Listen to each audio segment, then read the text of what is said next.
Basically biker যারা হয় তারা যখন অন দ্য রুট থাকে তাদের কিন্তু একটা জিনিসের বিষয়ে ভীষণভাবে খেয়াল রাখতে, সেটা হচ্ছে ব্লাইন্ড স্পট। ব্লাইন্ড স্পট বলতে আমি বাইকের ব্লাইন্ড স্পট বলছি না।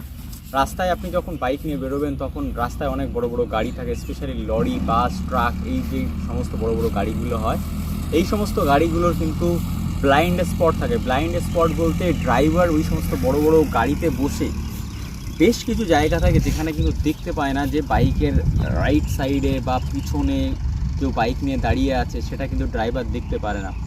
তো এই সিচুয়েশানে কি হয়, যদি ড্রাইভার না দেখতে পায় যে আমার রাইট বা লেফটে কোথায় কে আছে, যদি ওই সময় লেফট টার্ন, ইউ টার্ন নিতে চায়, সেই সময় কিন্তু মোস্টলি অ্যাক্সিডেন্ট ঘটে যেতে পারে, বা নর্মালি এইভাবে কিন্তু অ্যাক্সিডেন্ট ঘটে থাকে।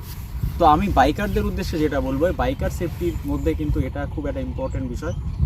ব্লাইন্ড স্পটটা মাথায় রেখে আপনি বাইক চালাবেন, স্পেশালি বড় বড় যে গাড়িগুলো হয় সেই সমস্ত গাড়িগুলোর আশেপাশে যখন থাকবেন তখন কিন্তু ব্লাইন্ড স্পটটা মাথায় রেখে বাইক চালাবেন, বা নিজের ডিস্টেন্সটাকে সেফ রাখবেন সেই সমস্ত বড় বড় গাড়ি থেকে, বা সেই সমস্ত ব্লাইন্ড স্পট যেগুলো হয় সেগুলো অ্যাভয়েড করার চেষ্টা করবেন। তাহলে কী হবে, এই ধরনের অ্যাক্সিডেন্টগুলো কিন্তু হওয়ার সম্ভাবনা কম থাকবে। আর এটা কিন্তু খুব একটা ইম্পর্টেন্ট বিষয়। অনেকেই স্মল বিষয় যেটা আছে এটা কিন্তু অ্যাভয়েড করে চলে, কিন্তু এইটা যদি আপনি ফলো করেন আপনার সেফটি যেটা আছে অনেক বেশি ইমপ্রুভ হবে।